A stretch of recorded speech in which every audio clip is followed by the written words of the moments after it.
This is Wednesday's guided reading lesson, and today we're going to be looking at Chapter 3 of Brer Rabbit's Trick Bag. Now, if you haven't read the first two chapters, make sure you go back and look at those first. If you want to read this chapter independently, as always, I will attach it to the homework tab. But if you'd like to hear me read it, stay and we'll do that now. And then at the end of the video, I'll go through the questions for today as normal. Right, let's have a look at Chapter 3, which is called Quicksand. Now, I can tell you now, the first question on the guided reading questions is, what is quicksand? So bear that in mind as we have a look. Soon, the weather changed for the worse. It was cold, it was wet, it was windy. Winter had arrived, and that meant there would be hard times for a few weeks. There was nothing much to eat, and many of the animals went to bed hungry. But Brer Rabbit didn't let that stop him traipsing around and getting into frolics. One day he noticed something strange. Although his friends were getting thinner and thinner, Brer Wolf was getting fatter and fatter. That bothered Brer Rabbit. Here we are so hungry that our ribs are showing, he said to himself, and Brer Wolf's looking as fat as a ball of butter. Something's up. So he kept an eye on Brer Wolf, and before long he found out what was going on. Brer Wolf was stealing chickens from Mr. Man's farm. Then every week he went to the market on his old horse cart with a bag full of chickens to sell. That way he always had enough money to buy food. So the next market day, Brer Rabbit woke up before sunrise and set off walking towards town. Before very long, Brer Wolf came past on his horse cart with a bag full of chickens on the back. "Morning, Brer Rabbit," he said. "How are you?" "Oh, not so good," replied Brer Rabbit, wiping his brow. "I've got to go to the market to buy myself a new pocket hanky, and it's an awfully long walk." Said Brer Wolf, widening his stony eyes. "I'm going to the market myself." "Oh, are you?" beamed Brer Rabbit. "Can I have a lift?" "You're more than welcome," said Brer Wolf, feeling that his chance to catch Brer Rabbit had come at last. Brer Rabbit jumped up onto the old horse cart and off they went. Great grey clouds were blowing across the sky and it was bitterly cold. The sun was only just starting to peep through the trees. After a time, Brer Wolf said, "Brer Rabbit, I'm freezing. I'm so cold, I don't know what to do." "Oh, there's a big fire across there in the woods, Brer Wolf," said Brer Rabbit, looking into the trees with his velvety eyes. "You could go and warm yourself beside it, and since you've been so kind giving me a lift, I'll wait here with the horse cart."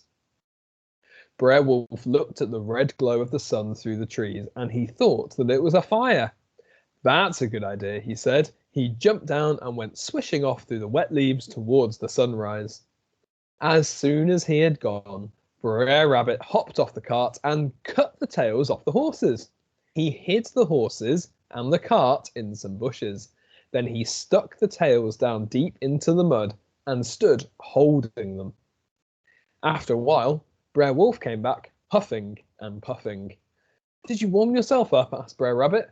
"No," panted Brer Wolf. "That was a very strange sort of fire, Brer Rabbit. I ran and I ran, but the closer I got to it, the further away it was." "Well," shrugged Brer Rabbit, "I had worse luck than you. Look, the horses got restless and ran off into this quicksand. The cart sank altogether. Luckily, I managed to grab hold of the horses' tails before they disappeared." "Oh, my old horse cart," moaned Brer Wolf. "My chickens." "Never mind about them," said Brer Rabbit. "Grab hold of one of these tails and pull, or you'll lose your horses as well."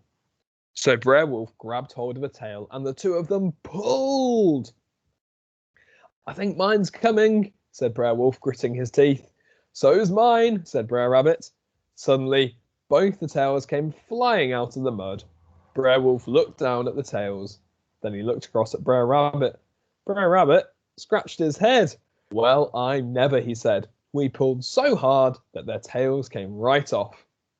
For a moment, Brer Wolf looked as if he'd been hit on the head with a frying pan. He hung around for a few minutes, peering down into the mud.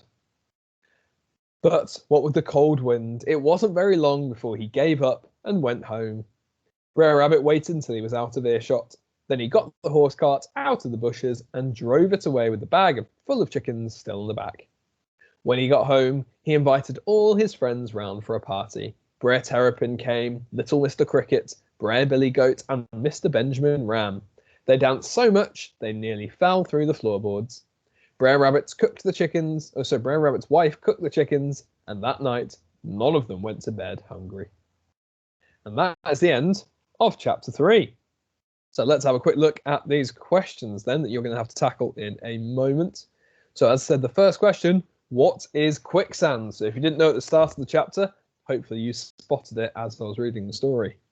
Then we've got some retrieval to do. You've got to find and copy 3 things that show winter had arrived. So what does Brer Rabbit notice in the weather that tells him that winter has arrived?